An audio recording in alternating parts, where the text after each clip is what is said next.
Geography के premix की शुरुआत करते हैं। हमेशा की तरह कॉन्सेप्ट सीखने पर फोकस रखेंगे।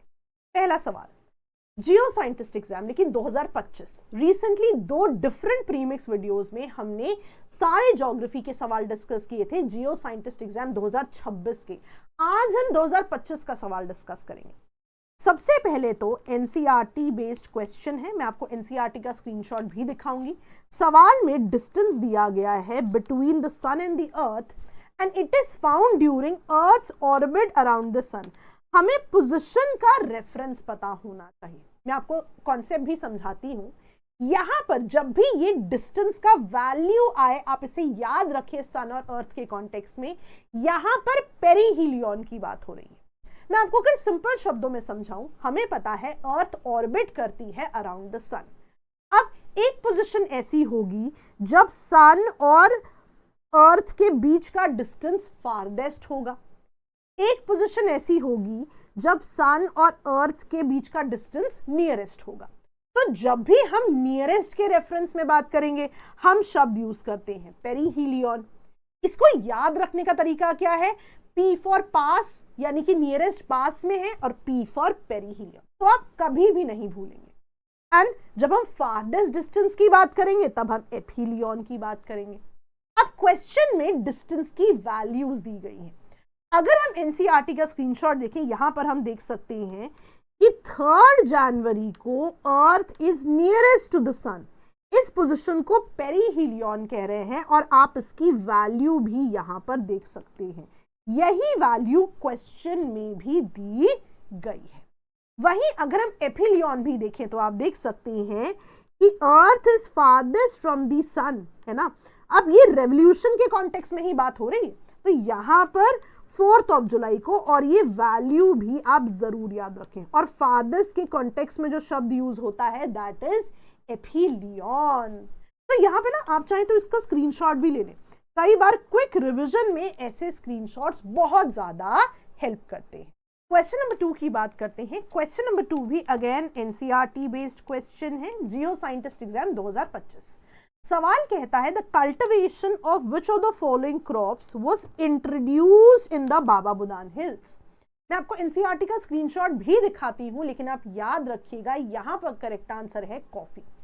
एनसीईआरटी की बात करें, अब ये छोटी क्लास की एनसीईआरटी है। यहां पर अगर आप देखें कॉफी के लिए बताया गया है, यहां पर अगर आप ध्यान भी दें, initially cultivation was introduced on the Baba Budan hill, right. ये चीजें बहुत इंपॉर्टेंट है और आप देखोगे, इसीलिए मैं हमेशा कहती हूं कि छोटी क्लास की एनसीईआरटीज भी जरूर पढ़ें। कई बार क्वेश्चंस आने की प्रोबेबिलिटी रहती है, राइट। तो इसे आप जरूर याद रखें। इसका आप स्क्रीनशॉट भी जरूर ले लें। कई बार ओरिजिन पर कहां इंट्रोड्यूस की गई है कोई चीज, उस पर भी सवाल आ जाते हैं। क्वेश्चन नंबर 3 की बात करते हैं। सवाल अगेन एनसीईआरटी बेस्ड क्वेश्चन है, लेकिन एनसीईआरटी पे जो मैप दिया गया है उससे कहीं ना कहीं ये रिजॉल्व होता है। अब सवाल कहता है इनमें से कौन सी टेक्टोनिक प्लेट लोकेटेड नहीं है पैसिफिक ओशन। तो यहां पर याद रखिएगा, मैं आपको मैप भी दिखाती हूं। ऑप्शन डी स्कॉशिया प्लेट की बात हो रही है, मैं आपको दिखाती भी हूं।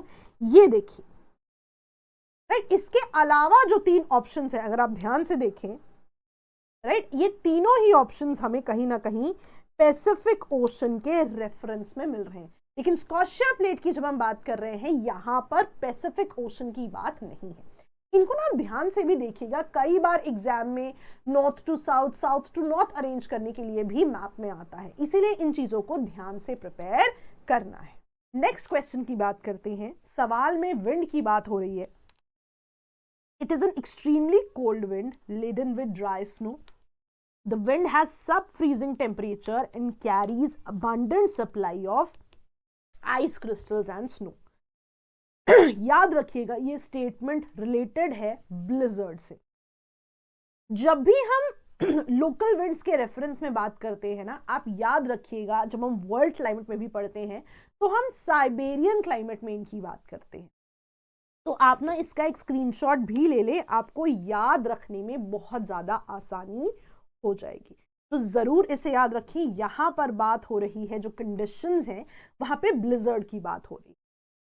कई बार ऑफ कोर्स हम एलिमिनेशन से भी इस ऑप्शन तक पहुंच सकते हैं, लेकिन यहां पर फोकस आप सीखने पर ही रखें। लास्ट क्वेश्चन की बात करें, अगेन एनसीईआरटी बेस्ड क्वेश्चन है। सवाल में कहा जा रहा है which one among the following rivers tributary है ऑफ द रिवर हुगली। याद रखिएगा यहां पर करेक्ट आंसर है दामोदर रिवर।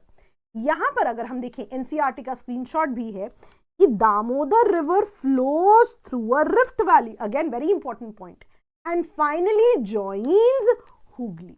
इसीलिए आप देखिए हुगली रिवर की ट्रिब्यूटरी के कॉन्टेक्स्ट में ये सवाल की बात हुई है। तो ऐसा ही कंटेंट आपसे शेयर करते रहेंगे। रैपिड रिवीजन बैच लॉन्च हो चुका है, नेक्स्ट वीक से इसकी क्लासेस हैं। प्रेजेंटली इस पे डिस्काउंट भी वैलिड है, जरूर इसकी जानकारी लें। Best of luck.